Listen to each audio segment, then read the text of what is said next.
TV6 investigates UP buying power, how far our money goes in Upper Michigan, and why we are spending it what we are to get by. From fueling our cars and buying groceries to enjoying what the UP has to offer recreationally, life can get expensive. Yet rural Upper Michiganders face additional challenges others do not. Compared to the rest of the state, the median income across the Upper Peninsula is significantly lower than the state average, with no county meeting that number over the last 5 to 10 years. We investigate why this is, what is the leading cause of this financial struggle, and how wages compare to the rates of inflation and the cost of living in the country.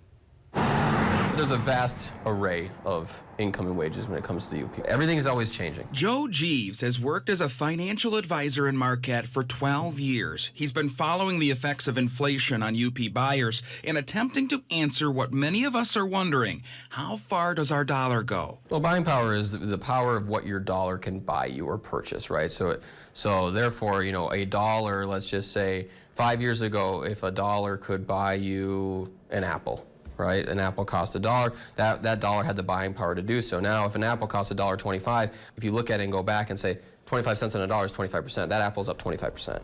So you've lost 25% in your buying power. With supply chains going down, Jeeves says demand was still very high over the last 5 to 10 years across Upper Michigan. And now everything is starting to tighten. According to the UP Poverty and Well-Being Map published by the University of Michigan for up till 2021, the median income of more than 300,000 people across Upper Michigan is just shy of $52,000. Now in Marquette County, as of 2021, just above that, at about $56,000. Prices are still high. So inflation brought prices up. Inflation has come down some, but prices are still high. So incomes have not quite kept pace with inflation. Despite the cost of living here being slightly lower than the state average, the University of Michigan says the UP's rural status has presented unique challenges which make more families feel financially insecure. Researchers say that's because in addition to a higher rate of poverty, the UP also has a higher rate of income-constrained employed households, also known as ALICE. At 30.2%, we're higher than the state average of 25.9%.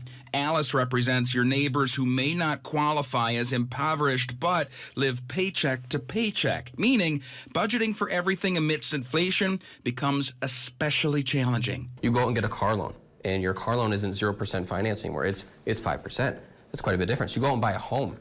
Instead of having a 2.5%, 3%, 30-year mortgage like you could have gotten in 2020, 2021, you're looking at 6%, 7%.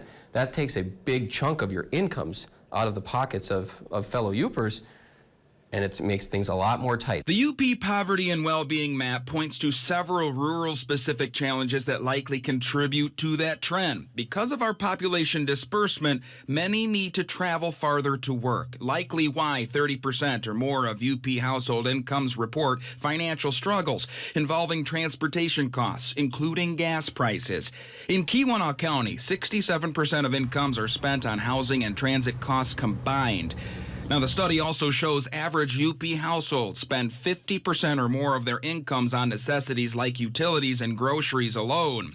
In 2021, the average home in Upper Michigan sold for about $244,000. Meanwhile, the average listing for a home in the UP now is $330,000. With groceries that have gone up, with car insurance that's gone up, with rent prices that have gone up, and home prices have gone up,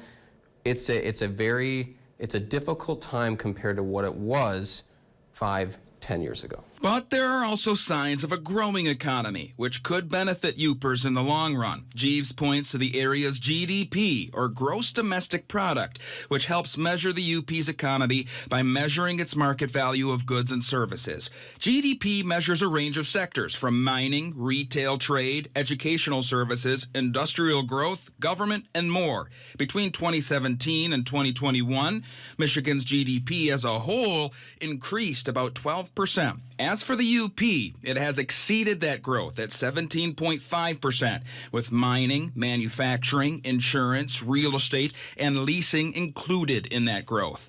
That could mean more job opportunities. Jeeves says while it can be complicated to navigate through the numbers, working to stay ahead of economic change starts with prioritizing your own spending. Be conscientious on your decisions on spending right now, right? I mean, everything is more expensive. Prioritize with the essentials first, as much as possible.